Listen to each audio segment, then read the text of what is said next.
doozy of a day.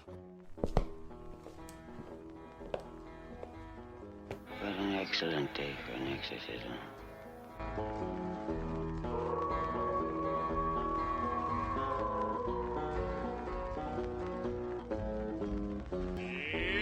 Johnny! Man, how's that stinger? Check that out. Timing. Thinking about doing it before work, though. That's my only. Just getting the fuck up early enough to do it before work. Whenever you're ready, Johnny, we're recording. We recording? Yeah. You ready? Yep. Yeah. Welcome to the Horror Basement. I'm one of your hosts, Johnny. We got Jim Jam over here, and our horror experts, Yeti and Angela. Hey. And we are serving up horror all over the land, like biscuits and gravy. Today we're going to be talking. We're going to be talking about some news, as usual. Halloween Kills and Chilling Adventures of Sabrina. A little bit of Wolfman, Candyman, and Train to Busan. Also, we have unpopular horror movie opinions. See how that goes. And vampires. Because the movie of the week is What We Do in the Shadows. That's from 2014, I believe.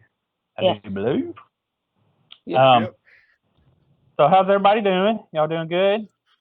Oh, yeah. Do a little checkup, you know. It's been a couple weeks. I'm all right. Yeah. That's good. Way to go, guys. Y'all are real enthusiastic today. I'll tell you what. Yeah. Yeti's having a great week. Oh yeah, fucking fantastic. It has been amazing. All that Wayfair buying has crashed his laptop. Yeah. I was browsing cabinets and fucking. I feel like I need to clarify. I'm not like hanging out with Epstein or anything. There's a lot around my house that needs to be done, and I don't want to fucking do it.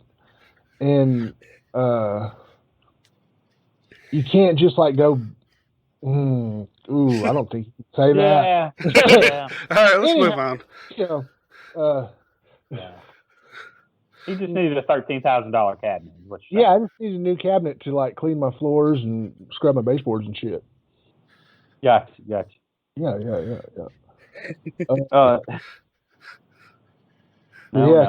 Yo, my laptop. No. You know, there have been some good parts about the week, though. I mean, I can't complain. I've done more paid freelance work this week than I have in fucking months. So like, I'm pretty fucking happy though.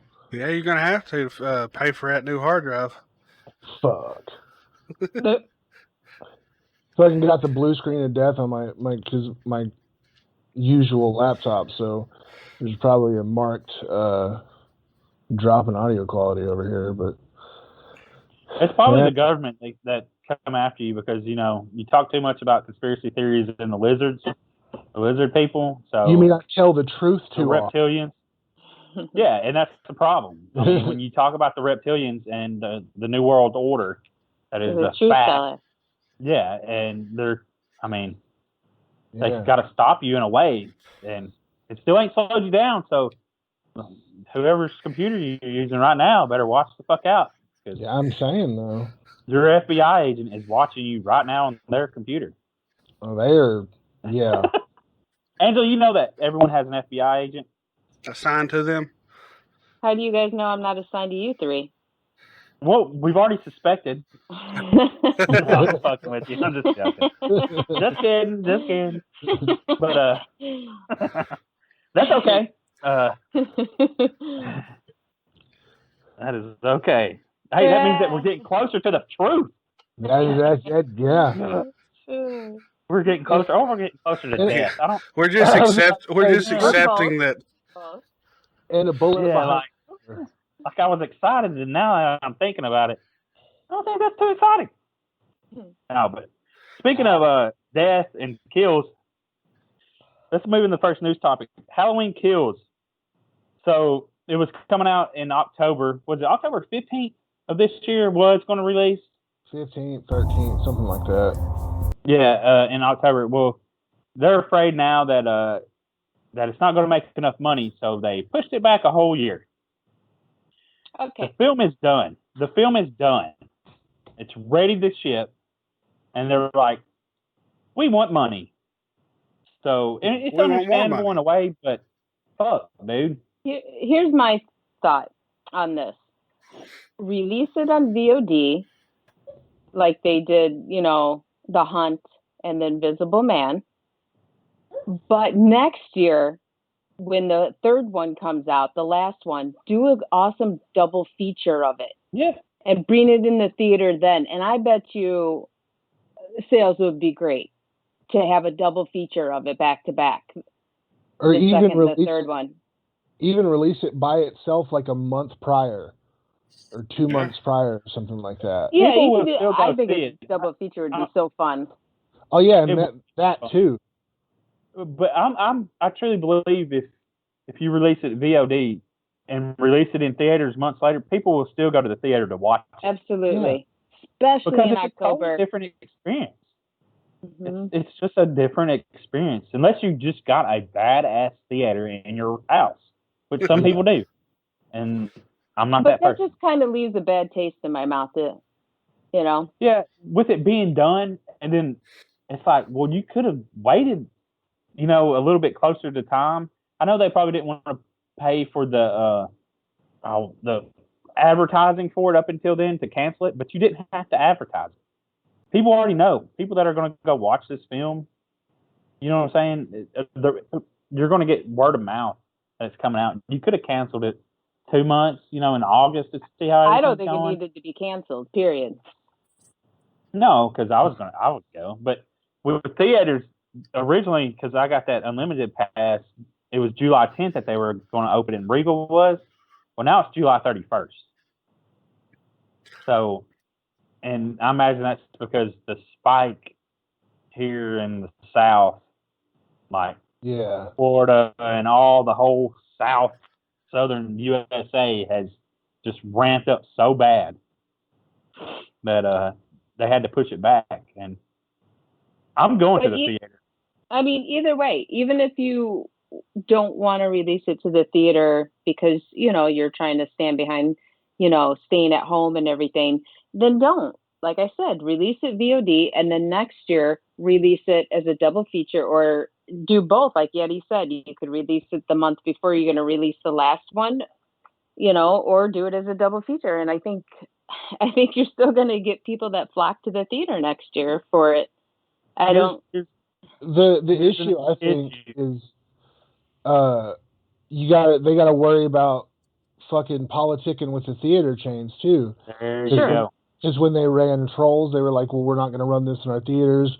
We're not running none of your fucking movies. You can all eat a dick, So they run the risk of running it VOD in the theaters, like not running it too. Here's the scoop on that.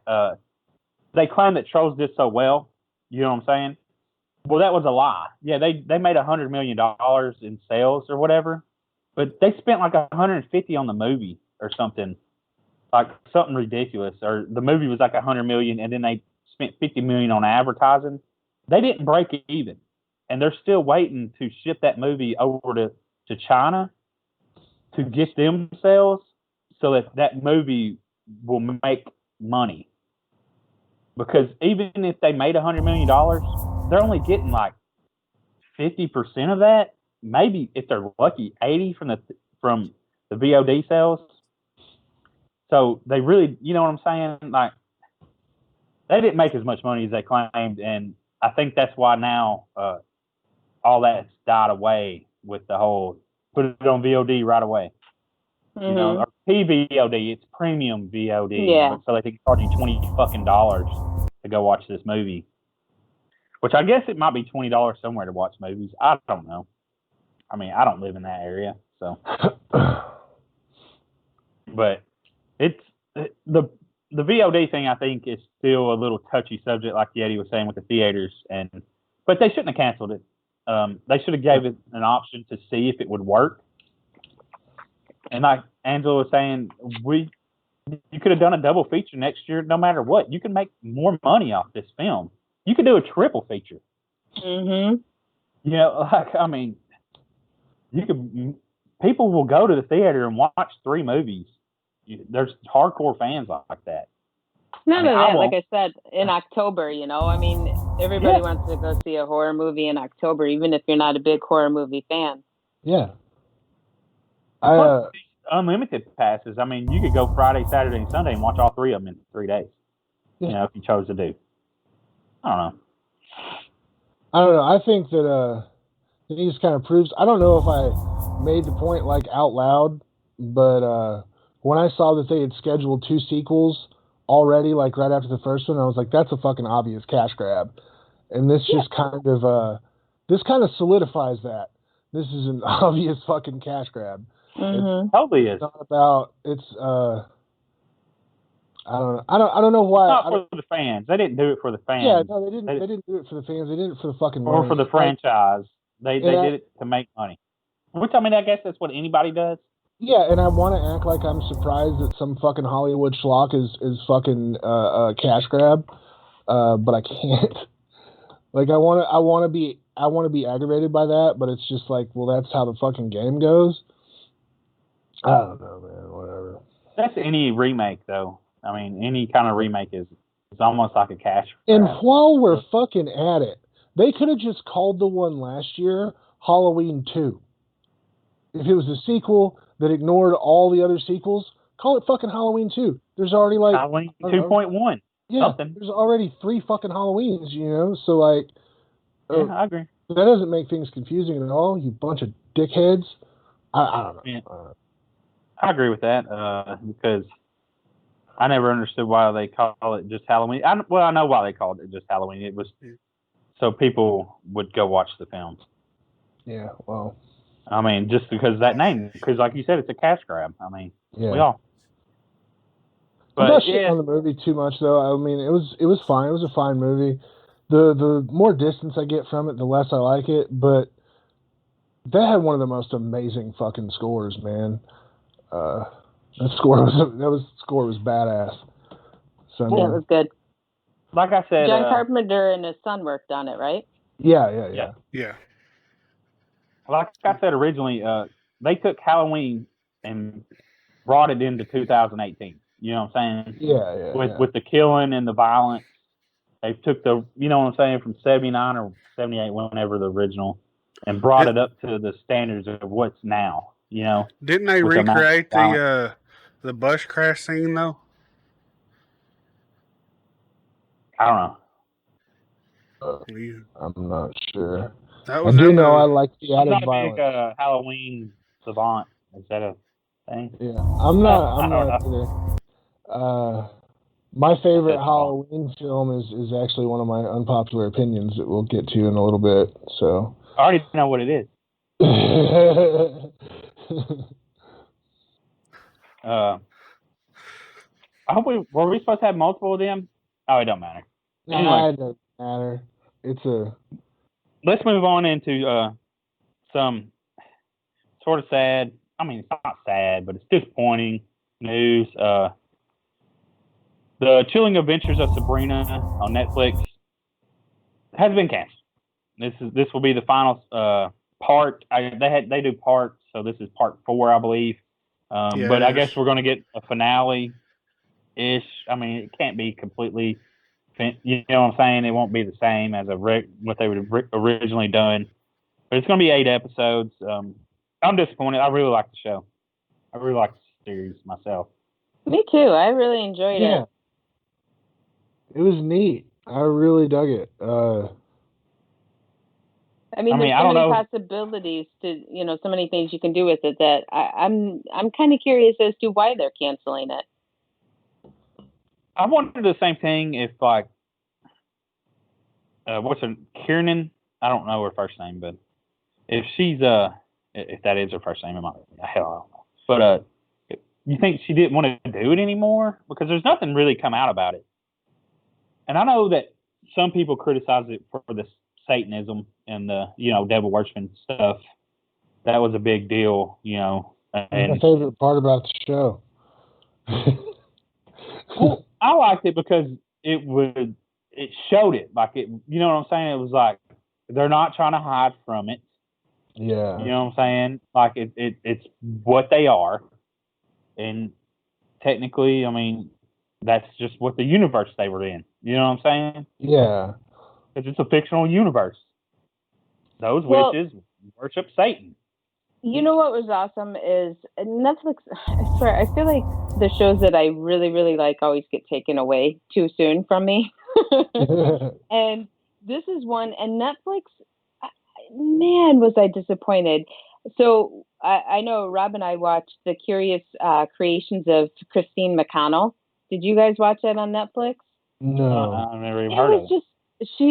Christine McConnell is amazing. She is so talented and artistic and creative. And it was kind of like a Martha Stewart meets, I don't know, like some horror show, you know? I mean, it was just this combination of, hi, you know, this is what I'm doing today, you know, kind of a thing. And it was filmed in her house and everything. But then she had these puppets that were part of it that were a trip. And they were, I can't recommend it enough. It only made it one season. They're short episodes. They didn't renew it. And we had so much fun watching it. Like I said, that's on Netflix. She has a YouTube channel that she does now with a Patreon YouTube. But I definitely would check that out. I think it's pretty cool, pretty fun. Probably Something too different. fringe. Probably too fringe. You Yes, know what but I'm saying? good. Like, And I yeah, think, because Netflix has to be Netflix. I think you have to be more mainstream. You have to get them views. Yeah, but that's it was a lot of fun. It came out. It was during October, and it was great for kids, but also adults. I think that's what Sabrina, though. Like, I know people, someone that's like, well, I really don't want to watch it because of all the Satanism in it. They don't want their kids watching it. And it's like, well, I mean, to each their own. You know what I'm saying? Like, if but people are more, some people are more religious. Like 4 seasons.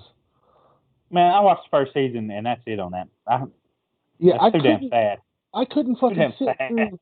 I watched the first season too, and I was like, of what? 13 Reasons Why. That fucking thing got 4 seasons, and it just keeps getting more and more fucked up. I wouldn't know. I haven't watched it, but like I've read reviews and stuff where it just gets really I haven't watched dark. the latest season. I've seen the others. It's too sad for me. It's too sad. I don't like feeling emotions like that. Personally, I mean, that's just how I am. I do not like feeling that way. But did y'all know that in season 5 on Sabrina was supposed to be the Riverdale crossover? That was speculated that season 5 would have been, or part 5 would have been the Riverdale crossover, which would have been pretty cool. Which would be really cool is if CW picked it up. You know what I'm saying? It's like right up their alley. Yeah, and would it be? You could really intertwine that universe. Now you'd have to tone back some stuff. Yeah, that's what I was about to But say. that would be okay. I mean, that would be okay though. You know what I mean? Yeah, you could run it together like they did like Buffy and Angel or fucking Vampire Diaries in the originals there towards the end or whatever. But CW just canceled Katie King. I don't know what that is, but apparently it was part of the that universe. The Archie universe. Yeah, the Archie universe. Yeah. So I don't know. I've never watched Katie King. So yeah, I didn't either. So I don't even know who she is. So I've only watched like 1 episode of Riverdale, and I was like, nah, I'm out. Yeah, I tried to get it, but it's too high schooly. Yeah, you know I can't. Like, I guess it wasn't edgy enough. Is that a bad thing? I don't know. Maybe. Well, no. For me, it was just like I don't like watching shows about high school kids. Yeah, they're all dumb. You know, and it's just like. I mean, Sabrina's about high school kids, but the edge of it. Well, yeah, pushing it too. It's pushing it a little bit. You know what I mean? I don't know. Yeah. I guess Sabrina's like the exception, and I guess I don't know. It can be done really well. Like I really liked Buffy back in the day, and fucking Sabrina is really good. And yeah, I think that's about it.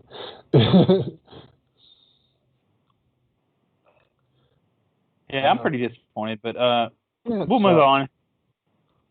I mean, at least we're getting 8 episodes. That's what the take on it. People try to be hopefully they don't Game of Thrones us here with this last. Well, I mean, if they canceled it and they didn't let them really know until, you know what I'm saying, it's not going to be good. I don't think it'll be the best ending. How can you finalize it in 4 parts? Which I don't think they should, so that it can move on somewhere else. You know what I mean? Mm-hmm. If it's possible. I don't know if people would sponsor that show or not. With Satanism, a lot of companies are, afraid of getting canceled. Yeah, especially right now. Jesus fucking Christ. Yeah. Especially right now. Anyways, so Leigh Whannell, is that how you pronounce his name? Yeah. Mm-hmm. Cool. Yes. I pronounced it right. And Nailed then talks to direct Ryan Gosling, starring Wolfman for Blumhouse. We talked about this a few weeks back, a month ago. I would like to say that he was my pick. Yeah. Back then. Yeah, so I mean, I guess it's like they're really pushing for him now. It's not like it's not just a kind of a rumor, it's been confirmed that they are doing it. Like before it was kind of like, yeah, we heard that he's, might be, and now it's more working it out. I'm hoping, I mean, he's the one that did Invisible Man, so it would be nice. That was fucking great. I've read something about a Frankenstein, Bride of Frankenstein might be one in the works for Universal. Yeah, they've been talking about that for a while because they were going to have Angelina Jolie and, again, stop with the Hollywood people when you're doing Universal stuff. Ryan Gosling to me is okay for Wolfman. I mean, I don't think he's going to bring people in. You know what I'm saying? Like, not anymore. No, I mean, but he's a good guy. I don't know. Jimmy knows. What? Ryan Gosling? Yeah, his Notebook? Yeah. Yeah, he's a good actor. I think he can pull off the Wolfman.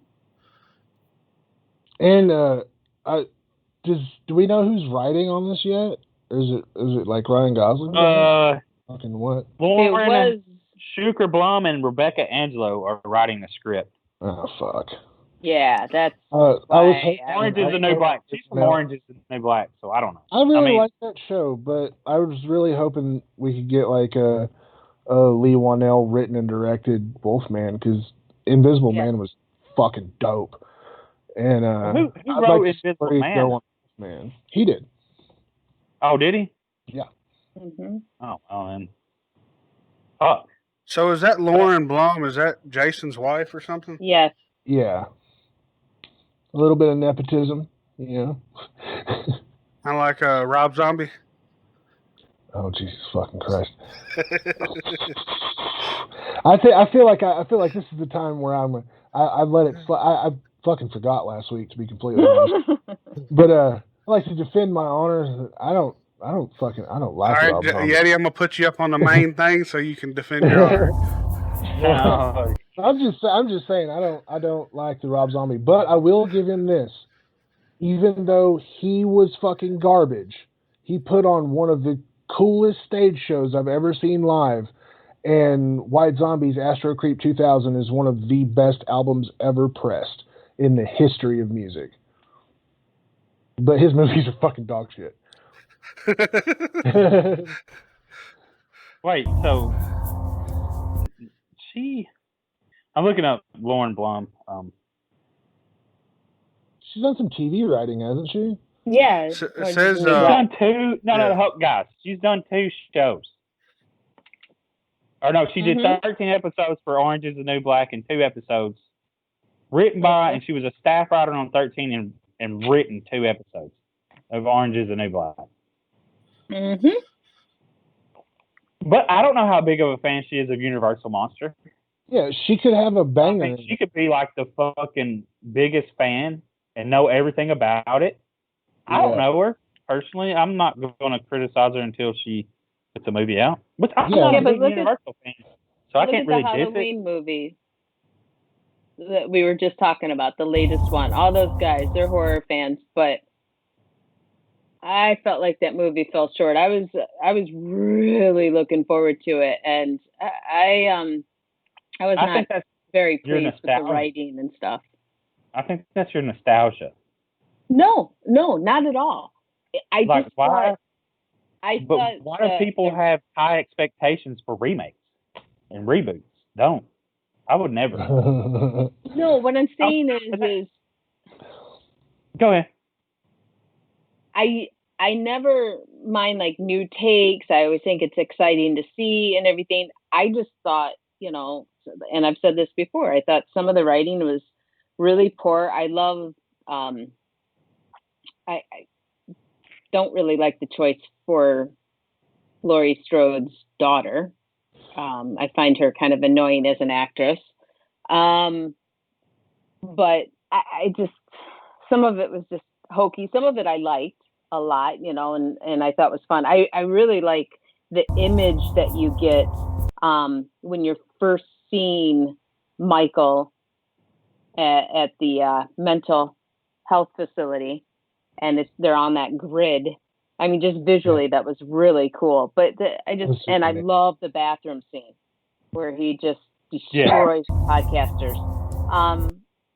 But again, I felt like some of it just was like lost. And I'm talking just as a movie. I'm not even comparing it. There's no need to compare it. Right. It just, I don't know. It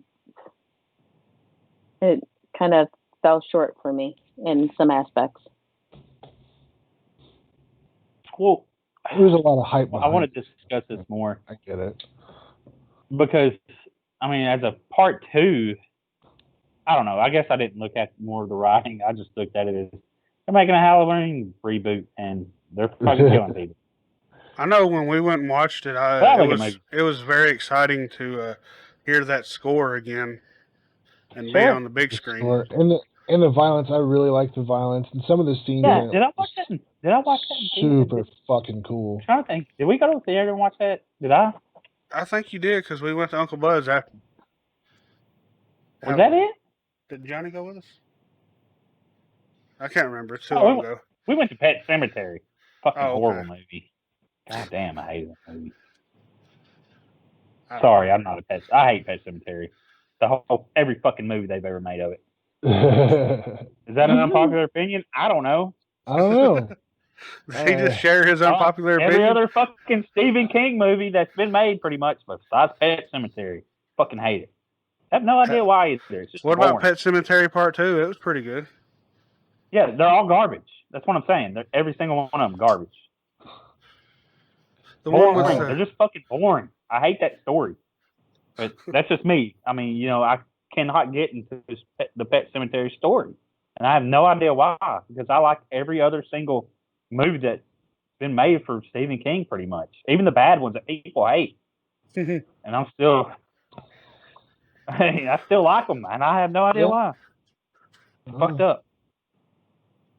Anyways. Yeah. And again... That would have been a good... That would have been a good one, but that's not my... And again... I got something else that'll piss y'all off, so... The Pet Sematary remake, I liked it just fine, but that cover of the fucking Ramones Pet Sematary song was the best part about that movie. That was my favorite part of the movie. I know the cat was awesome. Yeah, the cat. Yeah, I like the cat. The cat was good. Yeah, I agree. Yeah. The only good part about that movie. I like John Lithgow, but I think I just like John Lithgow. I mean, I don't know. Yeah, he's cool. The thing I didn't like about that movie is when they were walking through the swamp or whatever up on the mountain. It looked straight out of a Creed video or something. Or I don't know. when they were up on the mountain, CGI or that stage was terrible. It was, you could so tell they was on a sound stage. With the fake rocks. Yeah. It's like, y'all couldn't have went to a fucking real mountain. They're hard to come by. They spent like $30 million on this movie, and you couldn't have went somewhere where it fucking looked real. Did you film this motherfucker in Kansas? What's going on? Yeah. They give good tax breaks in Kansas now. And I understand they do movie sets. And you're on a movie, but I've never seen one that looked so fake in a big budget movie. Yeah, it was mind blowing to me. I could not believe it. Scenes from Frankenstein look better. Yeah. Anyway, we've already went over all this before. Oh yeah. But since Candyman, that's the next topic. But since Halloween got moved to next year, they bumped Candyman back to October into that spot.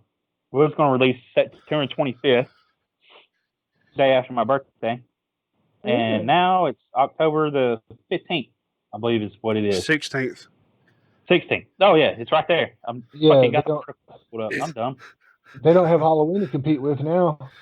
No, I think people would have went to both of them films though, but yeah, I think Candyman would have outsold Halloween.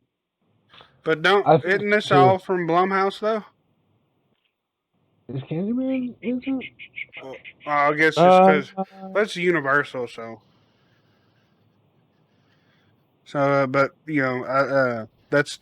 I guess they didn't want two of their movies in the same around the same time in theaters.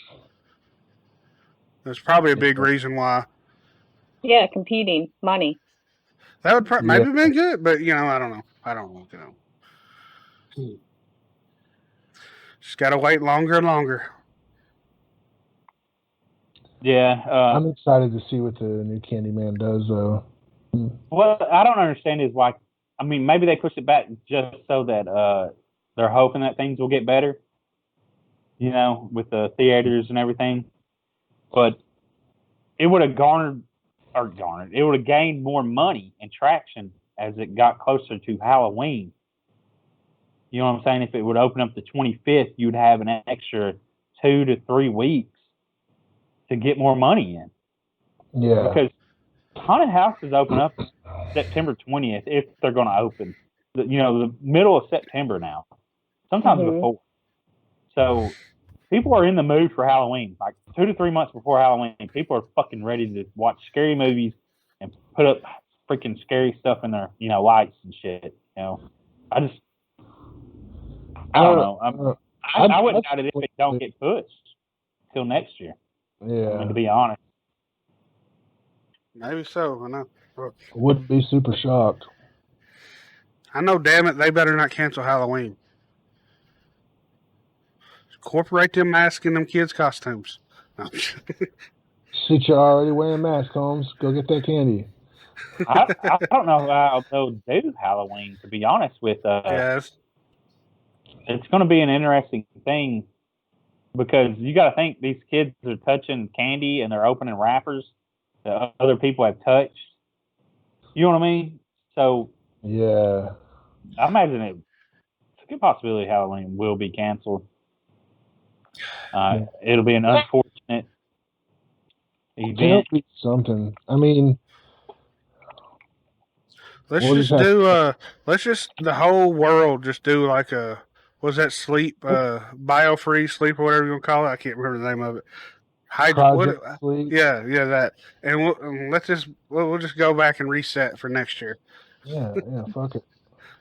I'm down. But shit. I mean, in all honesty, honesty, still wouldn't feel rested. No, for real. The places can cancel Halloween, but if the masses come out and do it anyways, I mean, what can the government and cities do? They can't arrest us all. Yeah, I mean, that whole, unless they just set up cops to block major neighborhoods like Jimmy's, because Jimmy's neighborhood gets hundreds of kids. Angela, this would be a good, I would really like to hear your opinion on this, because you probably have to work that night. No, I'll be on furlough. I always take October furlough vacation. You take the whole month of October off? I take as much of it as I can get off, but I always take Halloween. Fuck yeah. Yeah, You got see? that You in might for as the well next look up. 5 years, right? Well, you bid every year, Oh, okay. and I always have enough seniority for Halloween. So. Don't fuck with my yeah. Halloween, motherfuckers. And you know what? It's not that we care that it's enforced. It's always the politicians or the politicians demanding that it's enforced. Trust me, we don't care. Yeah, I mean, and that's the whole thing. It's politicians that care. And then it's like, well, people just want to go out and have fun. I'd rather them have fun than be at unrest, sitting at home. You imagine how many kids are going to be sad? Imagine how many adults would be sad? I'm going to be sad. Dude, I would be. Social distancing is more important. You know how fun it is Get to the just numbers like, down. since, was it been 3 years now, Johnny, that we've just sat out on the porch and passed out candy? Probably. Something like that. That's fun right there. Just, especially messing with the kids. Like when, just like we gave cheese sticks out because we ran out of candy. Yeah, string cheese. String cheese. And Johnny bought a bag of the zombie Skittles. Yep. And we gave them to all the teenage. You get older kids. Yeah, you get older kids, like teenagers coming through, so they all got zombie Skittles. And then I bought a bag of pumpkin spice, like peanut butter cups. Yeah. But they're like some off-brand pumpkin spice, and I was like, oh, teenager pumpkin spice. So that they think that it's peanut butter cup, and they bite into it, and it's fucking pumpkin spice. But that one year that we handed out cheese is because me and Johnny worked at the cheese factory, and we got cheese really cheap. So I had a crap ton of so much of string. Was it string cheese? Much of, yeah, it was like the yellow and white string cheese wrapped around each other. Everybody's constipated. Yeah. Oh, this one girl was like, "Oh, I got a snack." It was so embarrassing. I was like, cheese. It was like real quick. Don't look at it. What did you get? Don't look at it. Don't look at it. It looks like string cheese, but it's really chocolate. Kids like string cheese, so I mean, it wasn't really. Yeah. But yeah, it was funny. I really want to buy like gag candy, like really awful candy to give to the older kids. I wonder if they sell like small things of Bean Boozled. Yeah, they sell little, but it says Bean Boozled on it. So. Oh yeah, we want them to. But they sell like fish candy. Ugh. That's just in like a clear wrapper, and it's like blue. It just looks like a hard candy, and then when you suck on it, it tastes like fish, I guess. I'm gonna, man. If they don't do anything this year, fuck with the kids. That's fucking mean. I'm just gonna do. We might end up just doing fucking buying one of those big mixed bags of good candy and watching a bunch of movies. Nice. Yeah. Hell yeah. Depending on that, because I mean, our neighboring county is a hot spot. It's classified as a hot spot. So, like, it's only a matter of time before it comes across the river, you know. And so we may just fucking eat a bunch of candy, watch a bunch of movies, and then when he goes to bed, I might eat some more candy and watch some more movies. That's awesome. Fucking adult candy. That sounds like fun. I was going to say, I might grab a chainsaw, put on a mask, and then rush into his room and. Oh, that'd be awesome, and tape it. So you're Halloween. Yeah. Yeti son's reaction. He would be traumatized for life. I did that to my son with a Leatherface mask. I heard him in there playing video games, and I busted in the door, and I had a setting on my phone where it would record the front-facing camera and the rear, so you saw Leatherface's face and my kid's face as I busted through the door, and he about fell out of the chair. It was fucking amazing. That's awesome. Let's move on to the next topic or news. Train to Busan follow-up Peninsula will be releasing in theaters in August, and then coming to Shudder next year. if you haven't watched Train to Busan, Must. go watch it. Like it is one of the movies that you really should watch. I wouldn't say need, but yeah, you do need to. Like, it's a really good film. Wow, I'm that's sure some crazy. people don't like it, but you should watch it. Did Train to Busan even have an actual theatrical release for the first one? Not here. I don't believe it did here. But it's actually going to get a 150 screen release across the U.S. The second one, so that's pretty wild. Yeah, I mean, go watch Soul Station too. It's on Shudder. It moves along with Train to Busan. Isn't that animated? Yeah. Okay. Pretty cool. If you're into animation. I just wonder how it'll work in August. Hopefully it doesn't get pushed back. I'm hoping it comes. It's only 150 screens. I'm hoping that it comes locally to my theater so that I can go watch it. I'm stoked it's coming to Shudder, so. Fuck yeah. And it's 4 years after South Korea's total decimation in Train to Busan. So I'm looking forward to it. I mean, I'll watch it in theaters. So, like I say, when theaters open, I will be going. Yeah. With my mask and my hand sanitizer. I like a good post-apocalyptic movie.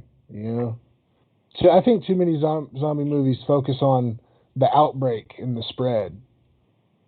I like after shit's been burned down. Simmered down and yeah. Yeah. I couldn't imagine trying to survive the beginnings of an outbreak. Yeah, fuck that. I don't want to get eaten. My whole thing is like it makes me want to be a prepper, but right. I don't have the will to be a prepper, but I really want to be one. So I'm glad I don't have the money to be, because I'd be the crazy guy with the fucking gallons and gallons of water and all kinds of food. Well, you guys are lucky because you're out in Tennessee, you know? Yeah, I don't live in the major cities. So, but yeah, I feel like I'd be screwed. Yeah. You'd have to have metal to go over your windows and like enough food. No, I'm screwed. I'm screwed. Yeah. Well, when you see shit going down like Angela, just come on down to Tennessee. Right? Me and everybody else will be splitting off. Yeah, because if you had the place in the mountains, that's where you need to be. But yeah. Yeti's, it's like, could I survive here? I don't have enough food, but Yeti and his family can just go into the Smokies. Mm-hmm. Yeah, they're not far. Honestly, we would probably, if it like interstate travel was possible, we'd probably go back to Oklahoma, and because I still know the land, like where I'm from out there. I'm from the woods, basically. So I just go back to the old homestead. My dad's got an arsenal, so like we just set up at the old homestead and fucking sit on the roof and drink beer and shoot zombies. Like if a zombie outbreak happened, it would hopefully happen like in New York. I'm not saying hopefully as something good, or California. So it takes some time. Yeah, hopefully. That's what I'm saying. Hopefully that would be the case.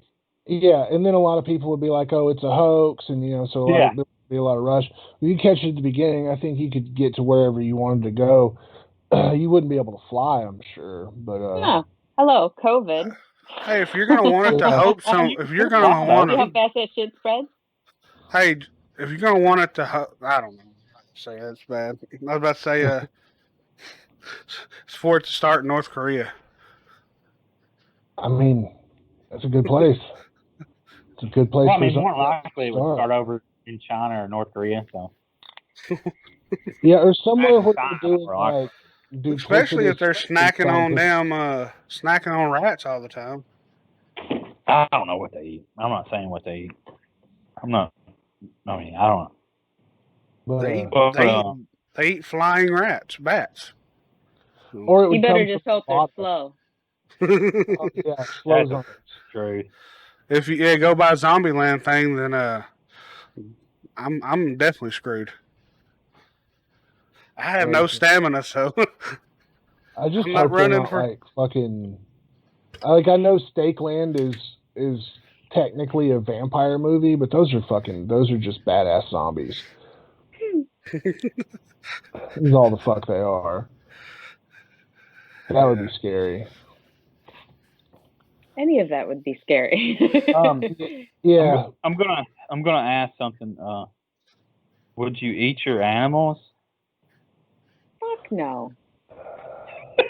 That's I already have a plan. Okay, I already have a plan for the animals and how we get them out and everything. So I would no, they can eat me though. I would Tucker ain't big enough to eat. I'm just gonna throw that out. He's like 8 pounds and he's not big enough to eat. I would eat I would I'd eat one of my animals. What's that? It would be hard to. I would eat a person first. We've got an apartment complex next door, so I'd eat one of them poor bastards I before wouldn't be able to eat my own animal. I would feed them motherfuckers to my cats. You'd be over there picking them out like, is there someone that's about to go? Just go ahead and finish them off. Nope. Just fucking healthiest one. Ball peen hammer to the forehead. Bah! Oh, yeah, okay. Healthiest. Hope they get scared first so they taste better. Oh, yeah. You got to have the adrenal gland up so that you get energy off of them. Fuck yeah. Or, just like fucking a good center mass strike so you can actually harvest the adrenal gland and eat that motherfucker. Yeah. Like full on Fear and Loathing in Las Vegas. These New World Order people do. These elite Illuminati people in politics do, apparently. Have y'all been hearing that? Oh, yeah. I've been hearing that shit for years. The adrenal gland. They're harvesting adrenal. Scare the living shit out of children. Like they fucking scare them to death, and then they kill them and drink their blood and cut out their adrenal glands. Have you ever seen Fear and Loathing in Las Vegas? It's been a long ass time. Or where he does the fucking adrenochrome from Dr. Gonzo's shaving kit and grows big fucking hairy tits on his back and has a complete freak out. What the fuck? Wow. Oh man, dude, that's one of my favorite movies of all time. Adrenochrome looks like a hell of a night. The problem is you can't eat the infected, so you couldn't really become a cannibal because then you're going to get sick. Well, no, I just kill healthy people. Oh yes. Fuck them. As long as they're healthy. Yeah, just kind of watch them for a couple of days. If they seem like they're sick. Unless we're all carriers. Well, I mean, I figure like with anything, you probably cook it out. Yeah, maybe. But they're dead, so the flesh is dead. So technically, yeah, you're eating rancid meat anyway. So, anyways, let's move on from zombies. We'll go into the unpopular horror movie opinions. Woo! I have a few. I have 4. Sweet. It was hard for me to come up with some. Because a lot of my opinions are probably unpopular. So that's all right. Who wants to go first? Jam? Why you gotta call on me? Because you're just sitting there with your hand on your face. I was thinking. That was me thinking. Oh, you haven't already come up with them? No, because mine was. Good. I was gonna mess with you. Okay, here we go. I'll start off with one. I really didn't mind the Nightmare on Elm Street remake. It didn't bother me. Didn't bother me one bit. I didn't think it was as bad as people said it was. And I don't care. Everyone go fuck themselves. I didn't want it. Did not bother me one bit. I mean, it wasn't as horrible as people think, in my opinion. Did you like the way Freddy looked? It didn't bother me. You know why? Because I don't hold the personal nostalgia for Freddy. I hear you. I see you. But I mean, he don't have a special place in my heart. He don't have a special place in my heart. It's not even about that though all the time. It's not always about nostalgia. Yeah, I don't know. I think that's why a lot of people didn't like it, and plus it kind of made him more real because he's a pedophile, and people didn't like that. But let's call him what he is. Yeah, they didn't. I mean, and a lot of people hated that. They really didn't care for Why? that. It was in the original as well. Well, they never said it was in your face. I think they put it in your face. So. Oh yeah. Especially. I heard people complain about it, and it just really, didn't really care. Like it's all right. I mean, it wasn't the best movie. I mean, I didn't rewatch it, but. Oh, listen to him slowly dwindle down now. Maybe it wasn't as good as I thought. No, I feel you. Okay, this is fine. Yeah, it was a fine movie. I watched it a couple of times. Fine. I didn't see the hate. You know what I'm saying? It's like it was their take on a Freddy movie. What do you do? But I still haven't seen it. You just go watch it. Well, the CGI guys fucked up the face of Freddy. I'll tell you that. I think it's a good segue into my unpopular opinion is I don't really care for most of the big franchises. Like, I like the first couple of Nightmare on Elm Street movies. I think 2 is probably my favorite because 2 is like the first one I remember seeing. And like the Dream Warrior one is really good, but after that I'm just like fucking I don't care, and I don't, outside of like the first and third Halloween movies, I don't care. And then I mean Friday the 13th is alright. The especially the first 2. But then like I don't have like a special place for any of those fucking franchises. I'm not a huge fan. I love the music for Halloween. I think Freddy's an awesome character and Jason's fucking a monster, but meh. I think on that, I like the Jason movies, Friday the 13th movies. I don't know. I like them better. You know what I'm saying? Like, they don't bother me. Yeah. But I mean, they're not great movies either. Like, come on. Like, I saw the Goes to Manhattan. I really like Jason Goes to Manhattan for some reason. I guess because he lives in Manhattan. Don't I have one of your favorite scenes where they're knocking the block off? Yeah, he knocks his head off. That was fucking awesome. When I was a kid and I seen that, I loved it. So yeah, there's that. Wasn't that Kane Hodder's first one? Not 100% sure. No. It's not 7. I think it was. My bad. Go ahead. Okay. I think Dario Argento is overrated. Fucking thank you. Thank you. That's obviously not unpopular in our circle. It very much is. It very much so is. Crucifixion. I think his visually, they are awesome. The color, they're stunning. However, everything else is mediocre. Well, meaning the writing, the acting, some of the cheesy like sit on the close up of the eye, and you know what I mean. It's just it's repetitive. But I've seen them all, and I'll watch them. Yeah. But I think he's overrated. They look good. That's like one of my fucking unpopular opinions is I don't like Suspiria. I think it looks good. I think the remake was good. I haven't seen the remake yet. There are scenes in Suspiria that I think are really cool, like when the shadows pass over and it looks like demons, and when the guy's dog attacks him and shit. But overall, dude, it took me 3 times to watch that fucking movie because I kept falling asleep. Yeah, we did that as a movie of the week. So fucking boring. But it's beautiful. And the score, again, the score is fucking amazing. Goblin is awesome. Yeah. But, I agree. I like Tenebrae, though. I like Tenebrae a lot. Not the best Giallo I've seen, but it's good. It's good. I'm not a big fan of Italian movies, so I think they're all fucking overrated. But that's just my opinion. Hey, All right, Angela, Johnny, you did have you another have? one? Oh, good. What are you gonna Jimmy, say? you got another one? Jimmy, you got one? Yeah, that's the only one I can think of, but I don't get the whole thing with Stranger Things. I thought that was pretty boring. I feel you.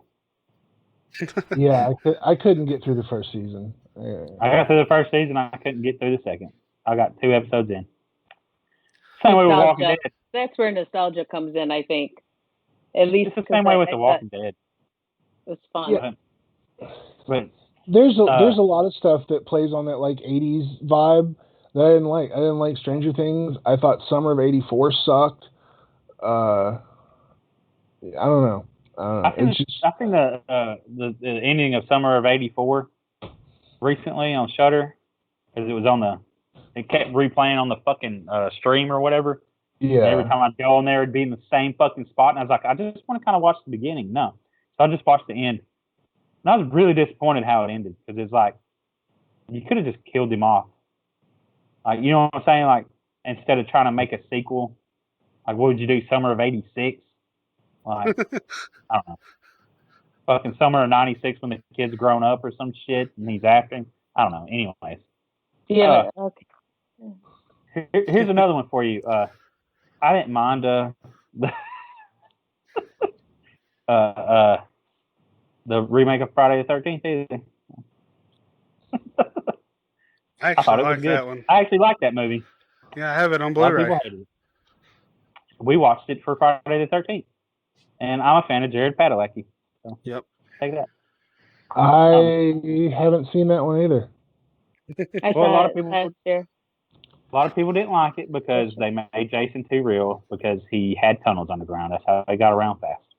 Yep. But Yeah, I think it was more, I'm a fan of Jared Padalecki, so because of Supernatural. And I really wanted it to be successful because of Supernatural. So, yeah. That's probably a little biased, though. Yeah, whatever. Because I really like that show. You know what I'm saying? Like, I watched every episode of that show, so. Yeah, 15 years, whatever. Yeah. I don't know. What's yours, Angela? Oh, I didn't know if Yeti had one or not. Oh, yeah, go yeah. ahead. Go ahead. Oh, Oops. We fell. go ahead, someone. Yeah, Someone go talk. ahead. I'll back you. I think the Blair Witch was boring. The actress was annoying, and I think it was extremely disappointing and underwhelming. And I was really looking forward to seeing it when I was in the theaters, and I was bored to tears. I never got to see it. I never saw it in theaters, so but for sure I was a kid when this came out, and I was delivering newspapers with my mom when this all started, all the hype for it, and it was scaring me to death because I was out by the woods like at dark delivering newspapers. So, and I was seeing articles in the papers about it, and I'm like, it's fucking freaking me out. That was by Ed, right? Ed Sanchez. Yeah.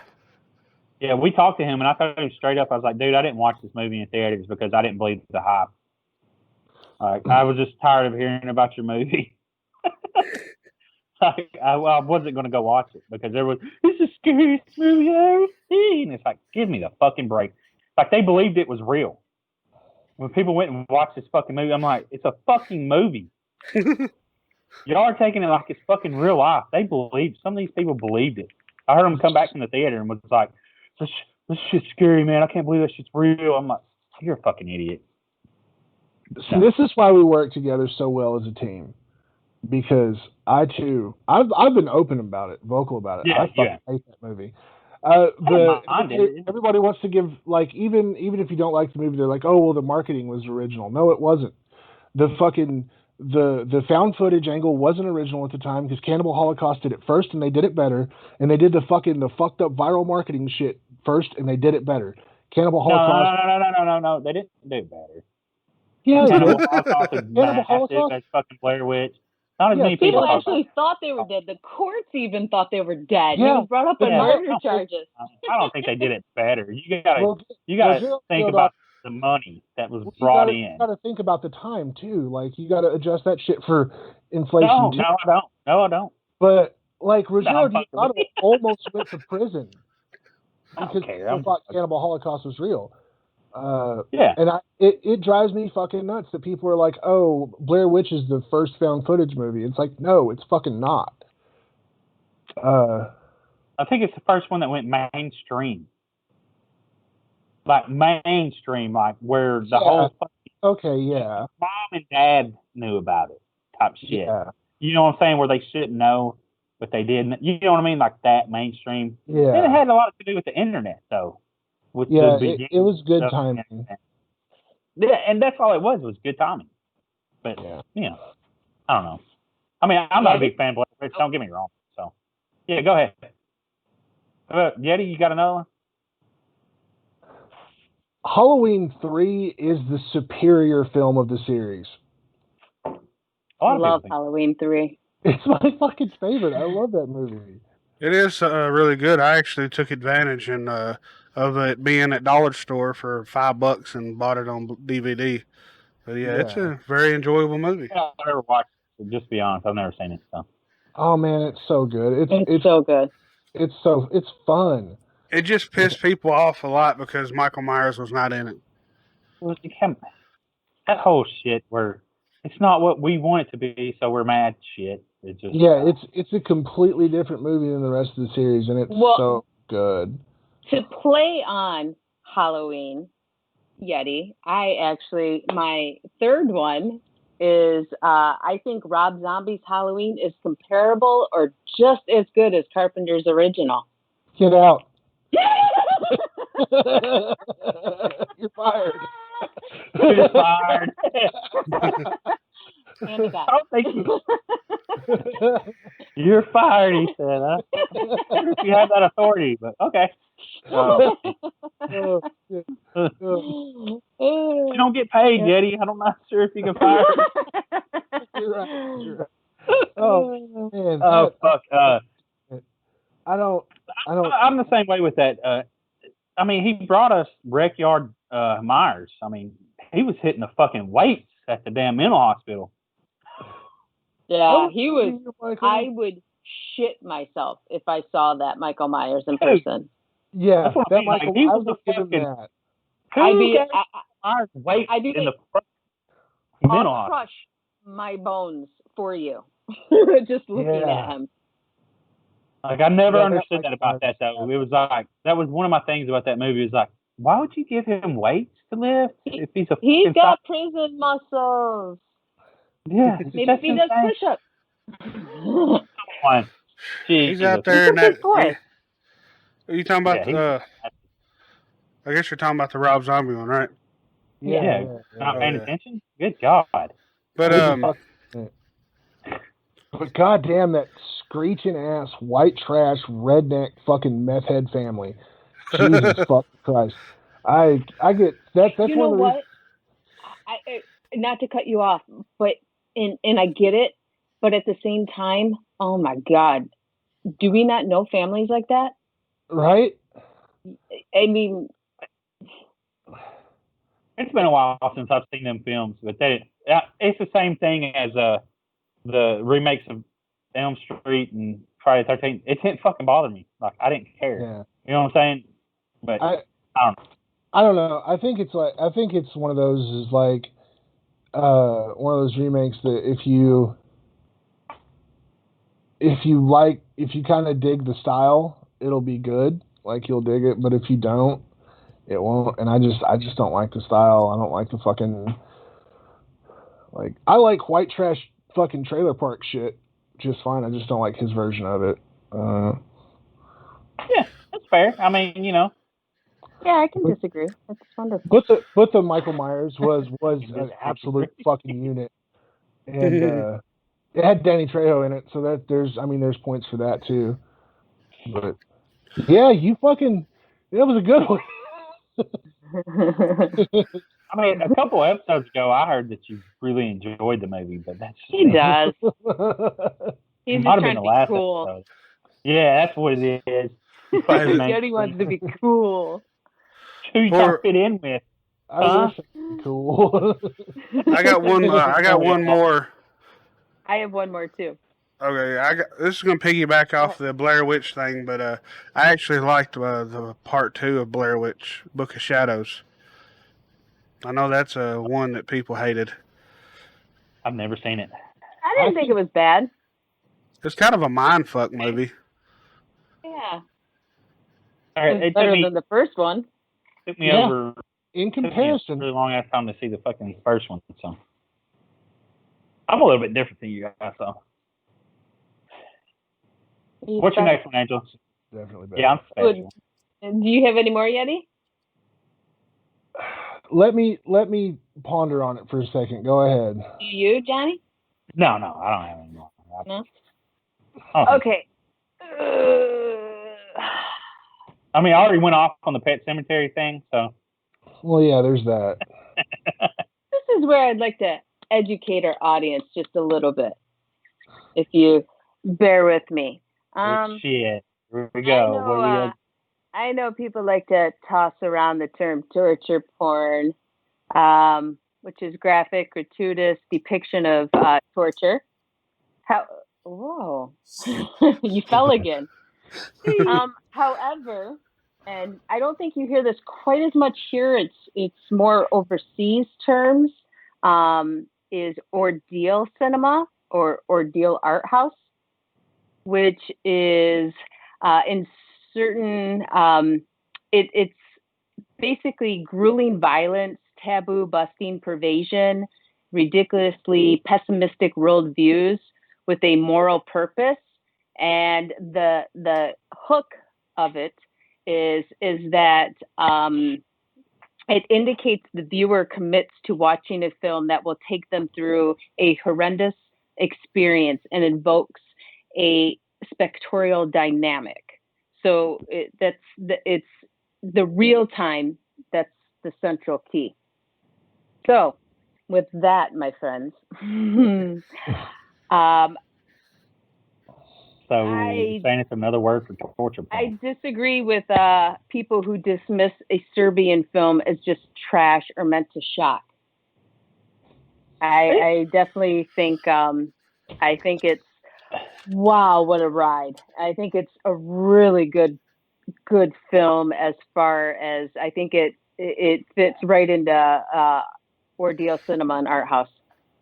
I think, but I think that the thing is, and what ties along with ordeal cinema, it's really important that you understand the historical view and the cultural specifics.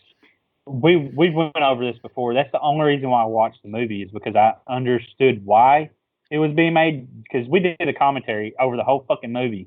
We don't have the movie playing, but you could watch it over it.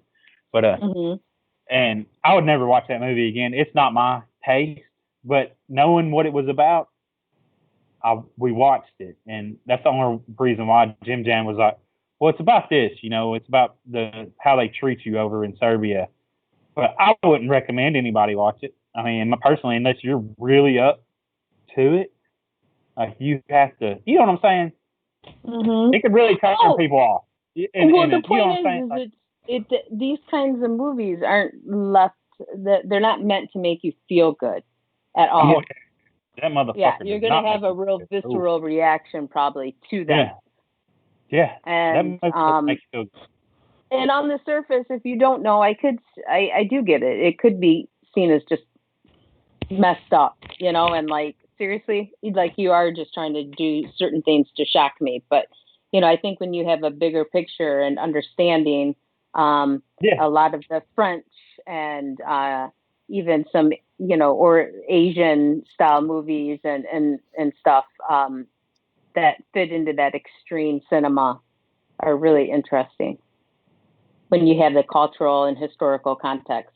Yeah, I agree. This is Jetty's bigger subject than mine, but he just got up, so he must have to go take a potty break. Calling him out But I agree. Well, it has a purpose in the cinema, and like you said, more an art house feel, or whatever.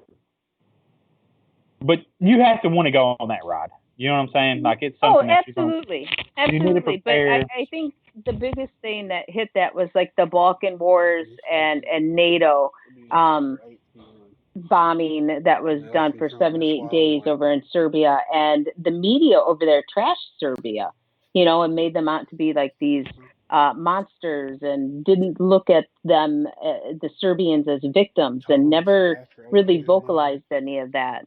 And then also after World War II, their film was all propaganda.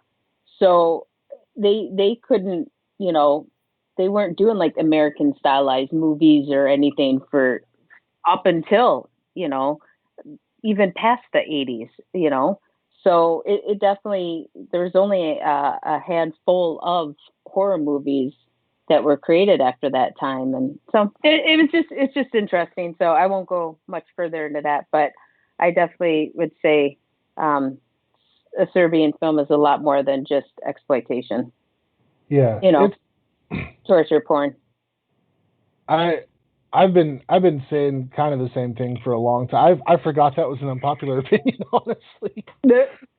But I love that movie. I've seen it 3 times now. Yeah, I think I have 3 or 4. Like I hunt for it every time I go out and like look for DVDs and shit. One of these days I'll find it in the wild and buy it. I know. I've been searching for that the release that was done of the director that he did like a year or so ago. I can't find it anywhere. It was supposed to be released where you could get it, and it was supposed to be his cut of it, and I can't find it. He was on. I wonder what his cut is. Oh, he did a really good interview on a podcast. Jim Jam, what was that interview? It was on the Movie Crypt. Yeah, the Movie Crypt. Yeah, Jim Jam. That's where we ended up watching it, because he listened to that, and he was like, "Dude, it's about Serbia. They fuck you at birth, they fuck you in life, and then they fuck you in death, and And it's like, okay, well, yeah, I guess not every movie's there to make you feel good at the end. You know what I'm saying? You got, and it's okay. You know what I'm saying? But you have to want to feel that way. You know what I'm saying? That's not like, it's your choice. You have to make that decision. Any of those. And a lot of people, if you have any issues, like personally, with some things, it would be hard for people to watch anyway. You know what I mean? So yeah. So it could be traumatizing to watch some of that stuff if you have an issue with certain things that happen in the film, and there's quite a few people that would, So it's hard to recommend to people that, especially that you don't know. Like, it's just one of them films, Oh yeah. But there's nothing wrong with that, It has its purpose. Yeah, every film isn't for everybody. Yeah, exactly, and it should be. The only ones that try to be are the mainstream ones that try to fucking please everyone, and then it never works out. Which I don't know how unpopular opinion this is, but it kind of fits with that. I prefer foreign movies to American because of the cultural difference. I do too. Because especially if you see it, especially if you watch American versions of foreign films. In American cinema, we have this tendency to want to end on a high note, or give the viewer what they want or what they expect in the end, and just kind of leave puppies and kittens in the end, no matter how fucked up the rest of the film has been. And I feel like foreign directors have more of a tendency to be more true to what the rest of the story is, and maybe the spirit of the story, and give you that ending that makes you feel bad. Or, give you an ending that leaves you questioning. You could label it as like Disney-fying it. You know how they change all the movies like that have bad parts in it, and then they make it like, oh, there was nothing bad. Like it's fucking, this is all hunky-dory. Like Grimm fairy tales and then Taken. Yeah, and all that shit. Like they change it so much to make it fit a narrative of, oh, yay, I feel good about this. And plus they do the census groups. You know what I mean? Like, how'd you feel about this ending? How would you feel about this ending? Yeah. You know what I'm saying? They're out there in the public fucking trying to find out shit. Yeah. Instead of just bringing it to theater and being like, this is what I'm showing. I don't care. Yeah. Fuck you. This is my art. Yeah. Yeah, Mhm. exactly. I think That's a big great studio. example of that is the Martyrs, the American Martyrs remake. Oh boy. And to be honest with you, if you haven't seen the French original and you watch the remake, it would be pretty decent. It would be enjoyable. It's violent, it's flashy, it's I don't know. It's interesting though. It's just it would be good if it were something else, or if you haven't seen the French film, or if you didn't like the French film because of the ending. It would be good, but like you see that Americanization of the original story, the high note ending, the fucking while we're on it, see Dogtooth as well. I saw that when it first came out. Yeah, it's on Shudder right now. Oh. Excellent. Yeah, watch that, Yeti. You'll like. It's Yeah. But There's it some unpopular the opinions. same conversation. Yeah, it sounds like it could be a good time. Let us know what your unpopular opinion is in the comments. Hit us up at our Instagram and let us know what your unpopular opinions are, or what you think about ours. Do they suck? Mine probably do, but I don't fucking care. Bitches. Take that. But let's move into the movie of the week. Yes. Oh, yes. No. History of Vampires is... Sorry, Angela. No, you're fine. Do you want to do that, or you want to move into the movie of the week? I kind of wanted to do a little bit of both. Yeah, merge it.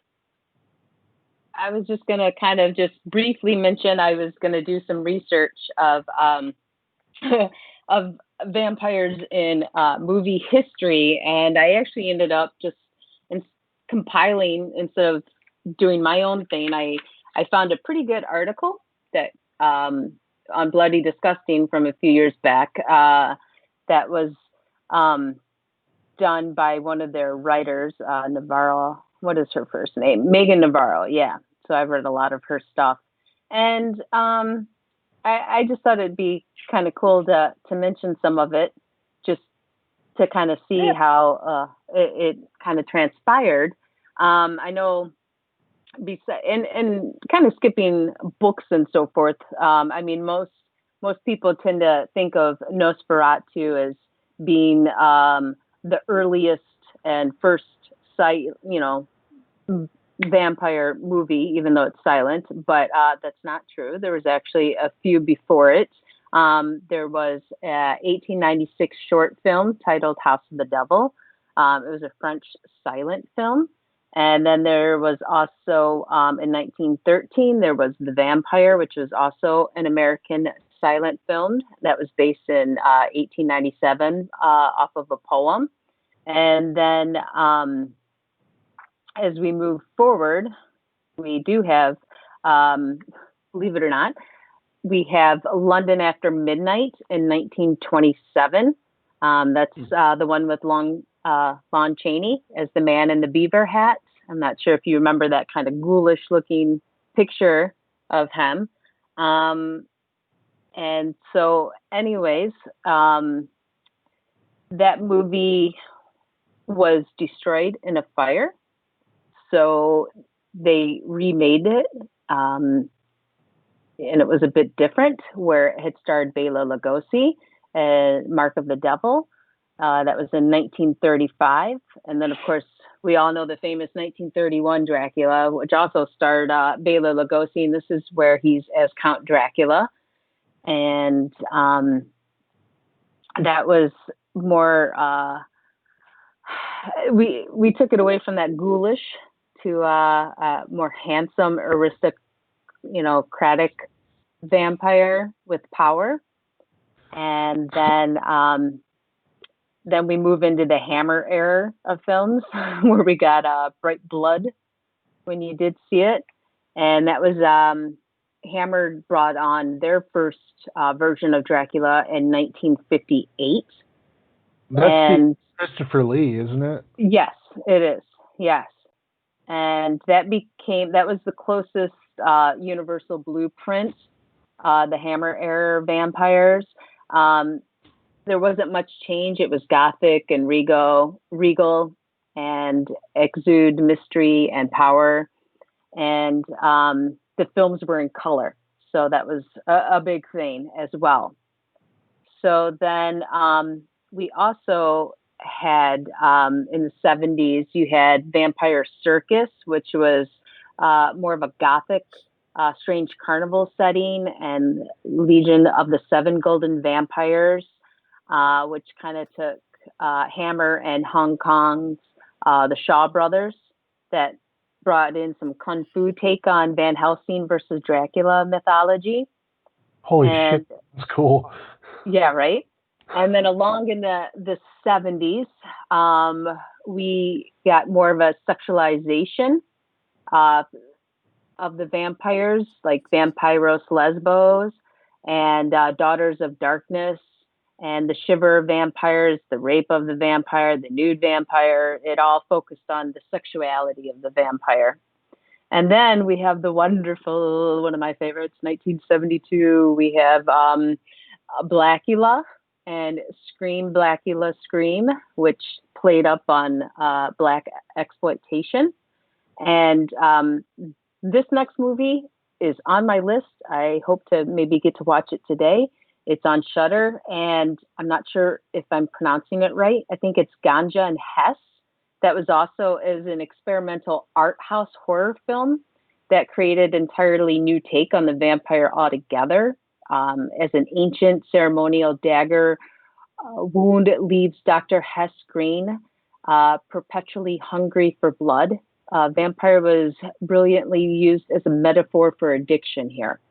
And then in 77, we have Cronenberg's take on it through the movie Rabid, which we all know how that went down, from a surgery performed on Rose post-motorcycle accident, leaving her mutated with red stingers that emerged from her armpit. And that was part body horror, part zombie film as well, that resembles a classic vampire need for blood as substance.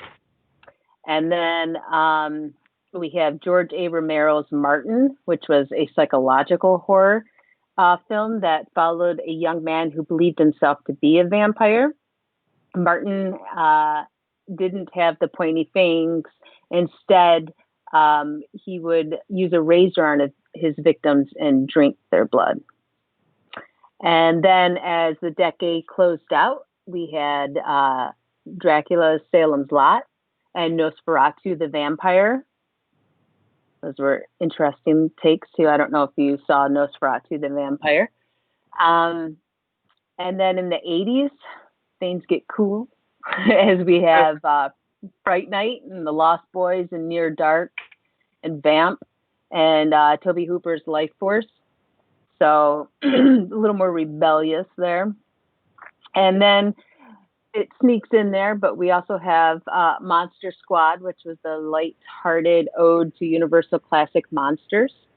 As in that movie, like we had with Bela Lugosi's Dracula, it's basically Count Dracula is the leader. He's the one who's the terrifying one of the bunch.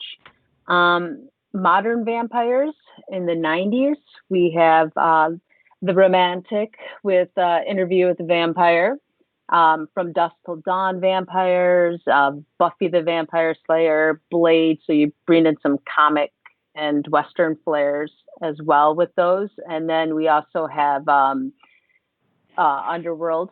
Then we kind of move into Getty's favorite, the Twilight series. Oh, yeah. Young romance and glittery vamps. My favorite, y'all. Yeah. And then we kind of also bring it into a more introspective, drama-heavy take on the folklore, such as Let the Right One In, and Thirst and Stakeland. And then that kind of brings us to What We Do in the Shadows, which is a A very, very fun take. I'll let you, before we kind of go into it, if you want to do your movie of the week. Or the movie of the week.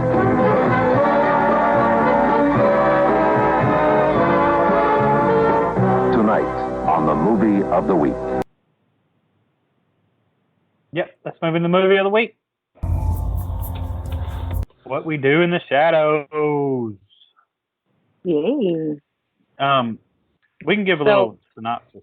You want to give a synopsis of what it is first?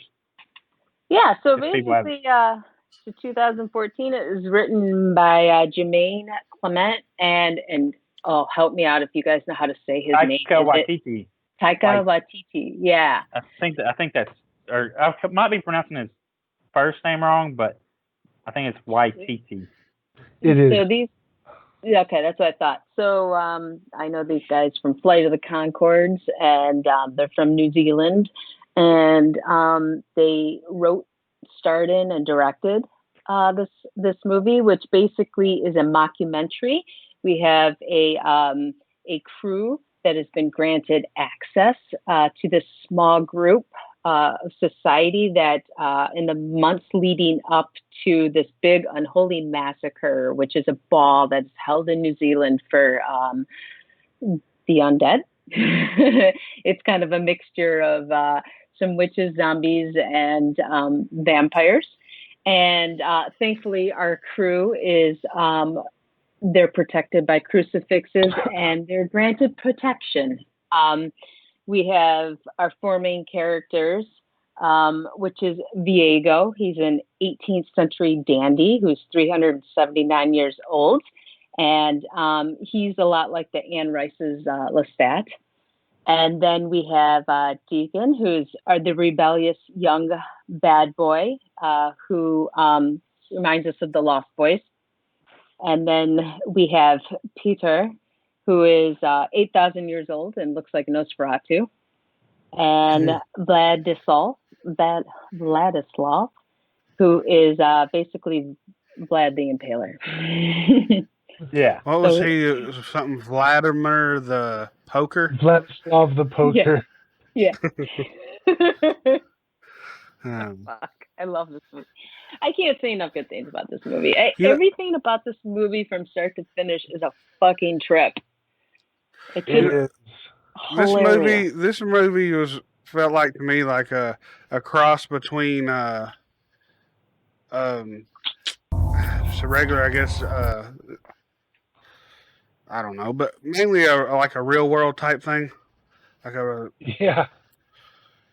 What am I talking about? Reality show. That's what. Well, I don't know why I couldn't think of that damn word. But yeah, reality show. Yeah, I mean, it's three guys living in a flat, and one of them won't clean the fucking dishes. Yeah, the whole time. You know what I'm saying? It's like flat responsibilities, and they're arguing over it. To me, it's a lot of dry humor.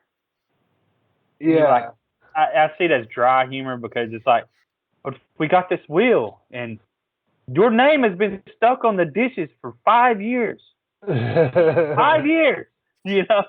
Wash the dishes. You're cool and all. Well, I'm glad to see that everybody thinks that I'm cool. You know, like that's not why we're here. That is not why we're here. Well, I know that's not what you know. Like, damn, come on, guys. Even after they cut in the intro, and like I loved it when they had Deacon as the bat, and it's labeled Deacon, the bat, in the whole intro. So fucking funny. Are these deacons talking about being a Nazi vampire? Yeah. Oh God, yeah. I was like, dude, he's like after the war. That if you were a vampire, but if you were a Nazi vampire, no way. Yeah, I was out of there. I got out of there. Yeah, I was like, man, that's fucked up, dude. I thought it was cute too how he's reminiscing. Deacon's reminiscing on how he became a vampire, and it was because of Peter. And he's like, "Me and Peter are friends." He was like, I was selling my wares, and then I seen a spooky castle.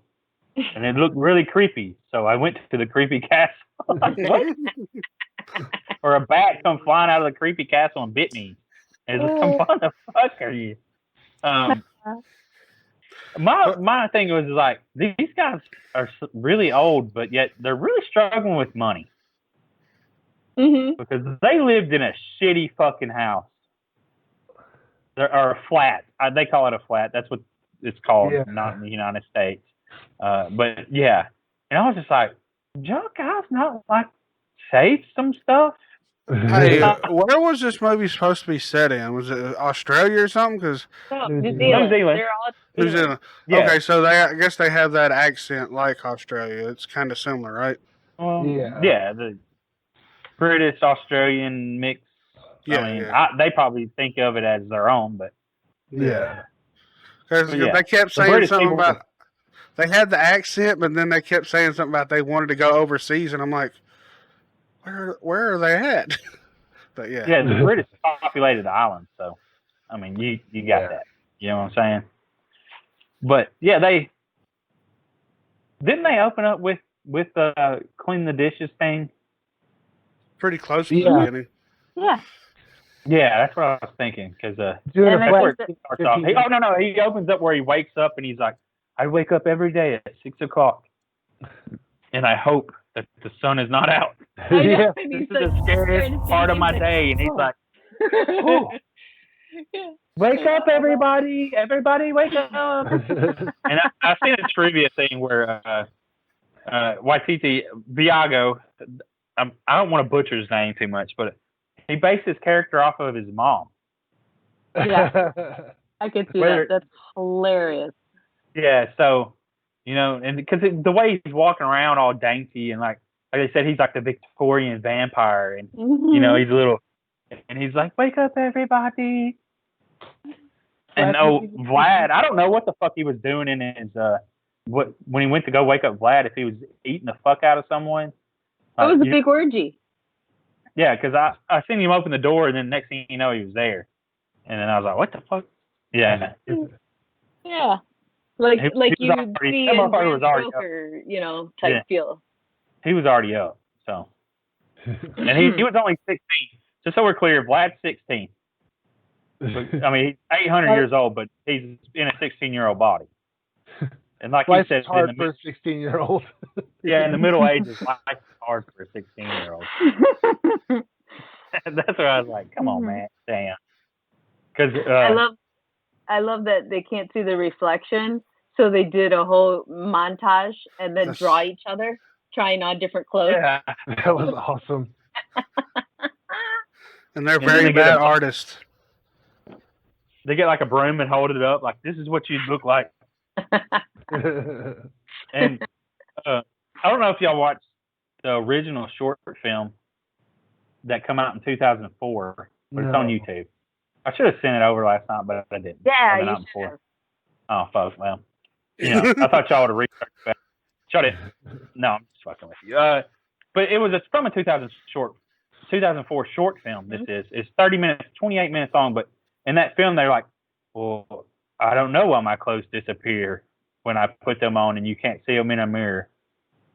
Because, like, they're being asked questions like, well, I don't know why they disappear. Because, they're holding a mug and it's not, and it's there. And a lot of it was hard for me to watch after watching the film because a lot of it's in the film, but a little bit more polished. You know what I'm saying? Like, because a short film, like they were trying to get this movie made from 2004.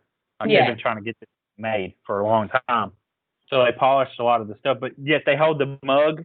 Ooh, a floating mug. Ooh. But why hasn't the mug disappeared? Like, like just that stupid questions like they would ask. I thought that was pretty funny in that. I think it's too bad that they didn't get the second movie. We're werewolves? Yeah, like they wanted to and stuff, but that would have been a lot of fun. I think the struggle. They did I was watching it right before we come on here, so I found it. It just popped up in my feed on YouTube that they did an interview with Vice, and Clement and Waititi, they had been working together for like 20 years. You know what I'm saying? Doing things Yeah. and collaborating for like 20 years. But it was hard for them to get this movie out. And people in New Zealand really didn't care for it. Huh. So they did a Kickstarter, from what I've read in a little bit more trivia, to get this movie shown over here. You know what I mean? But people didn't. I guess it's a little bit harder in New Zealand, the humor, because like they were saying, and I'm not. Part of this interview was real, and part of it was kind of mockumentary style. You know, at the very beginning, but they were saying the way that New Zealand is there's a lot of older people. So, and the film industry is ran by a lot of older people. So the comedy aspect of this film for older people is not there. So it's only like people them and younger would understand it. Yeah. So, I can see that. Well, because not everybody's going to like this kind of film. I mean, I'll be, in my personal opinion, like, because the humor, not everybody's going to get, not everybody's going to enjoy. But I could be wrong. I don't know. I thought it was hilarious. I think it's a pretty beloved movie, especially now.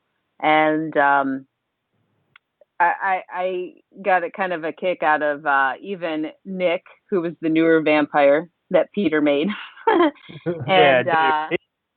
and Deacon kind of battling it out back and forth. And I felt bad for Nick, but I loved Stu.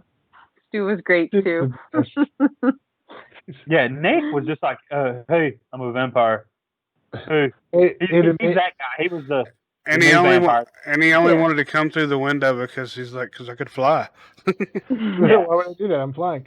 Or fucking, hey, you guys seen Twilight? I'm the main guy. I'm the main guy from Twilight. Yeah. That's it. I'm that guy. It's like the vampires too were funny. I remember the werewolf. Yeah, the one was like, well, I'm a vampire hunter. Sure you are, buddy. Sure. Hey, I get it. Yeah, and the werewolves, they were great as well. Not swearwolves, werewolves.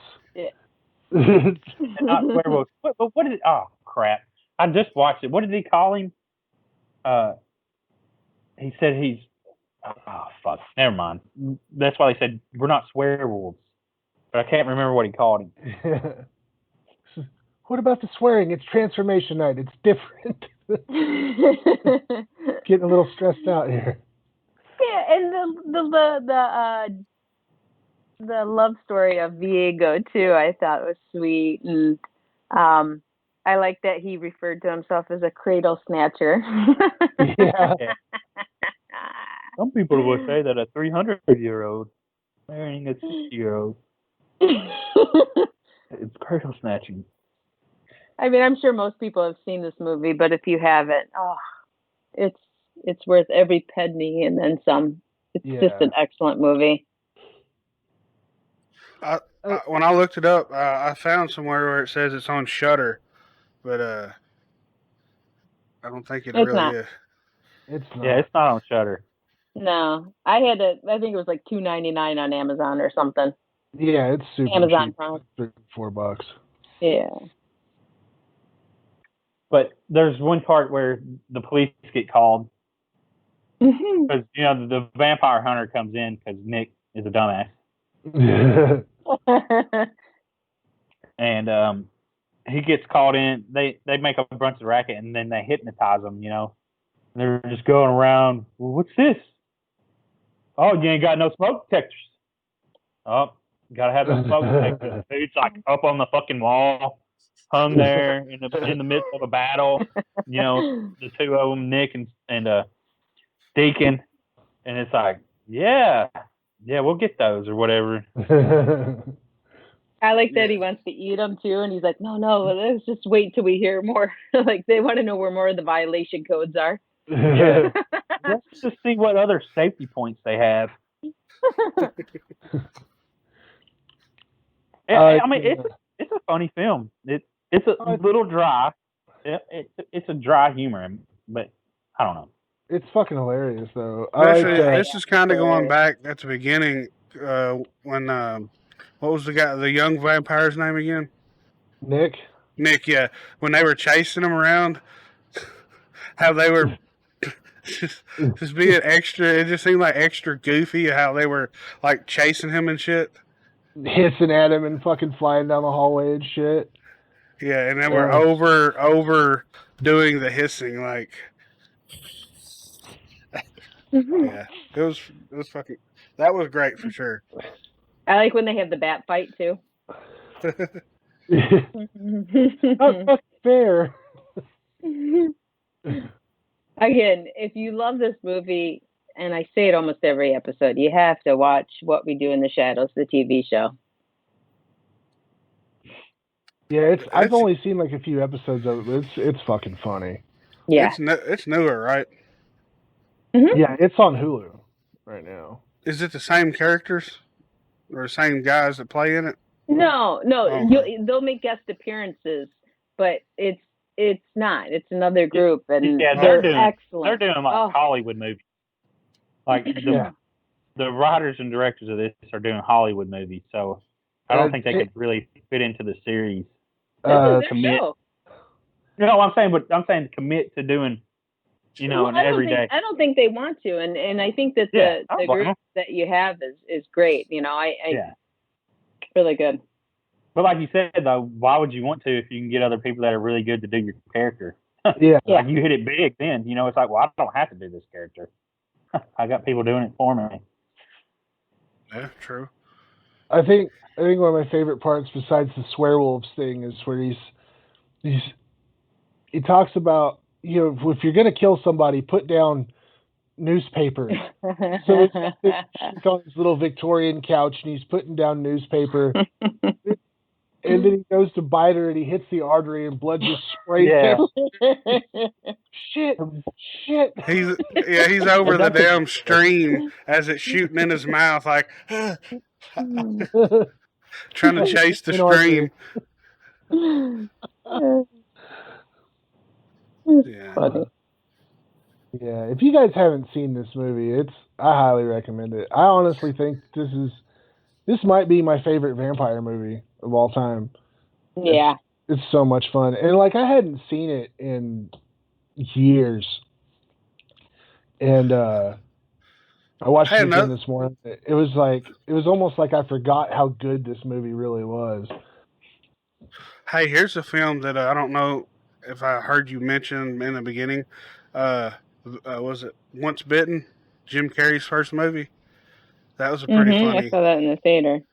That was a pretty good vampire. Also, the one with Nick Cage where he thought he was a vampire. Vampire's Kiss. Yes. That's so good. I got a DVD of both those movies together, a double feature. So yeah, that's. Those are fucking awesome. Oh, yeah. There's one with Jay Muse too. It's called Bitten. I think I saw it on Tubi, but it's fairly good. This is, I don't know. I think it's the comedy and the just like the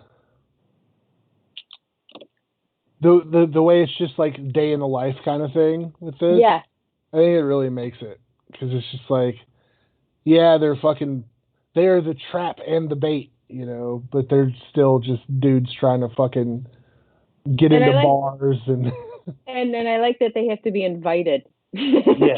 They can't just go into the fucking bar, and they just want to go out so bad. Ridiculous. We're in Boogie Wonderland. Oh, yeah. So it's definitely a trip. Yeah. It is.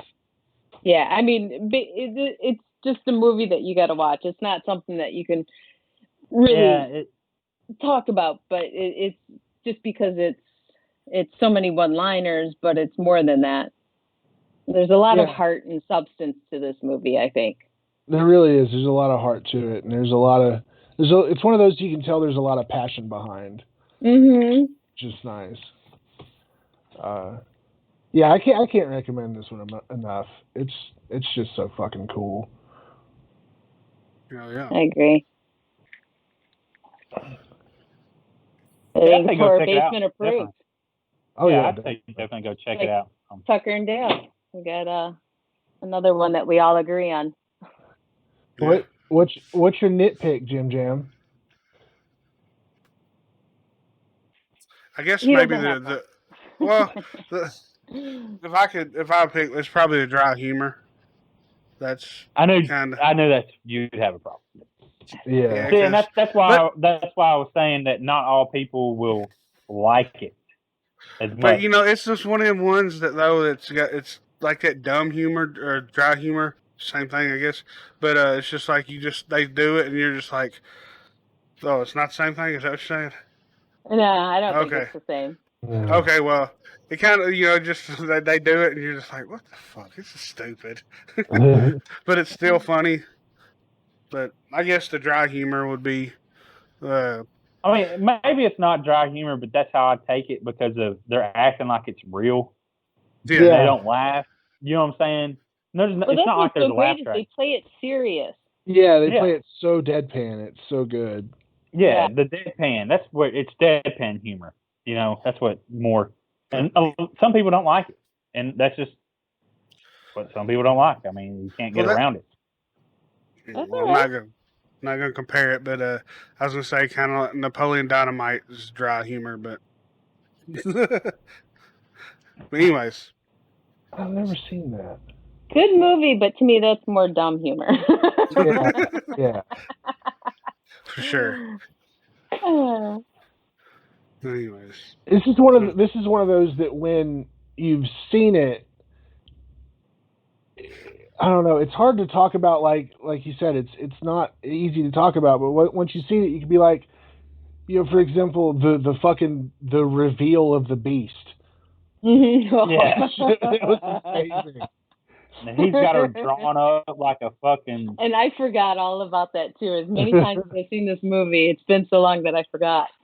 And I'd seen it, and I was like, I'm wondering now if the beast looks like, because I mean they're showing pictures of the beast, and it's just fucking horrible. Yeah. It's just a pretty woman, a good-looking woman, blonde woman. You know what I'm saying? That he had a falling out with his ex-girlfriend. Like every man would just be like, fucking beast. She's horrible. She impaled me, and then she told me she was leaving me, and she called me an ass. That's what it was. Yeah. She impaled me on a street lamp and called me an asshole. It really hurt my feelings. Hello, beast. Hello, asshole. Yeah. And then her new lover was like the worst looking motherfucker you could ever. I know. I was like, what the fuck? I guess it's see... insult to injury, though. You know what I'm saying? Yeah, yeah. I want to see a zombie movie with the zombies from this universe. I know. Right. I don't want to, fall into that whole thing, but it's really hard to keep up. Where he sniffs at old boy and says, "Are you pre-deceased?" I mean, that's witty. He was just so polite, I know. I love Stu too. So, he was great. I loved how they all loved Stu. I seen a trivia thing for Stu, and he wasn't supposed to be like a big part of the movie. They cast him like, oh, he's going to work on some computer stuff, and they're like, haha, jokes on you. Yeah. He actually did like what he said in the movie, like finance or like computer systems or some shit. Yeah, he did, and most of this movie was improvised, and I think that says a lot, Oh shit! I didn't know that. They kept the script away from everyone. They didn't let anyone read the script, and then they just improvised. Like the majority of 125 hours were recorded on this film, supposedly, and they just fucking took all that and cut it down to 90 minutes. Damn. And so that everyone, when they would see a scene happen, they would be surprised because they didn't know what the fuck was coming. So, I mean, that's pretty good. Yeah, for sure. But go check out the film. Probably should have said that before you listened to this. But anyway, Yeah. it still didn't ruin it because you'll watch it and like they were saying, you need to watch it. It's because it's just funny. Like you'll see a lot of stuff that'll make you laugh. It's a really good time. Especially how the guy behind Angela right now has got a face of on the cat. It's because he can't make the face of an animal, right? Yeah, Because of the the beast's hurting.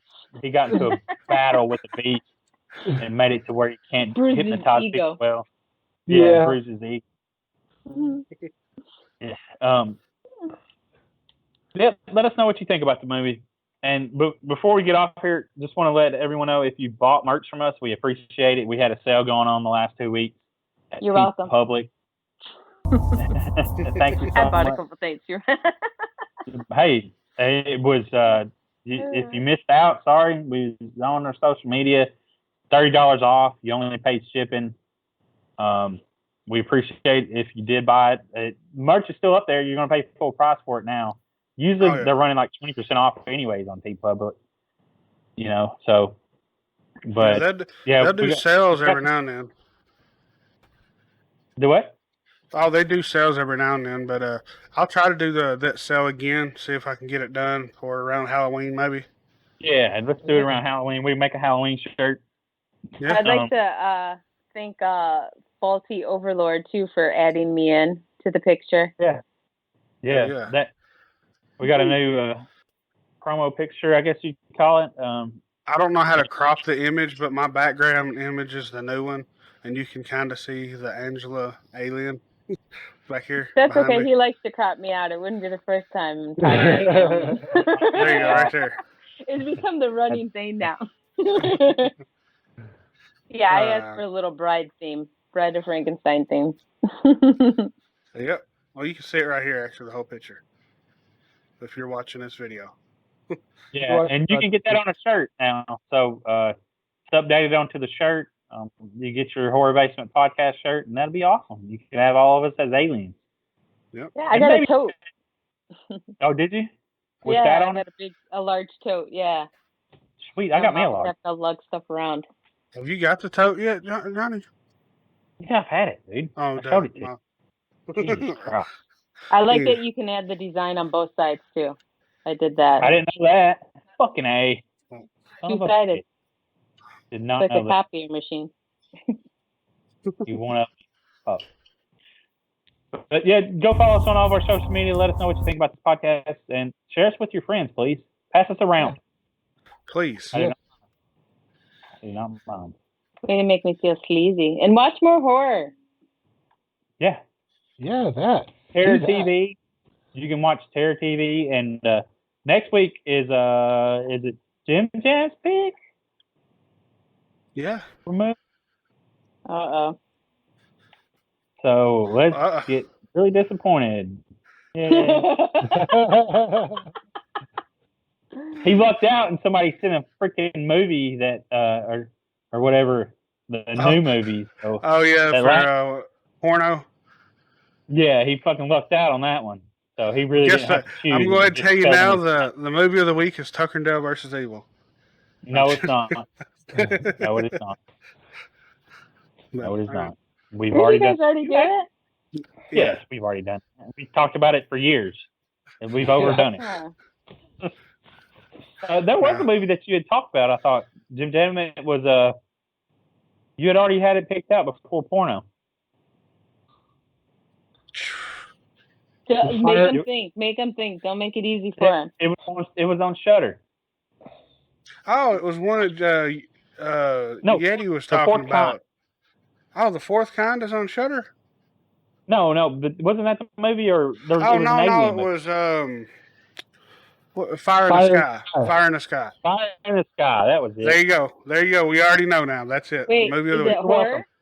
Yes, it's horror. Is it horror or sci-fi? It's probably sci-fi. It says it on IMDb. It's a horror, so.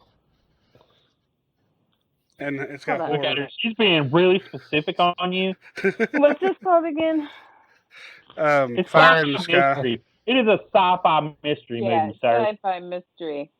What's it called? I might have seen it. Fire in the Sky. It's about the Travis Walton abduction. Hey, biography, Wrong drama, podcast. fantasy. That's not going to work, sir. And you said that on IMDb it said it was horror. You're a fucking liar. I could have sworn someone took the tag off of it, motherfuckers. Yeah. Biography, drama, and fantasy. I'm gonna go edit this IMDb page to add horror onto the genre.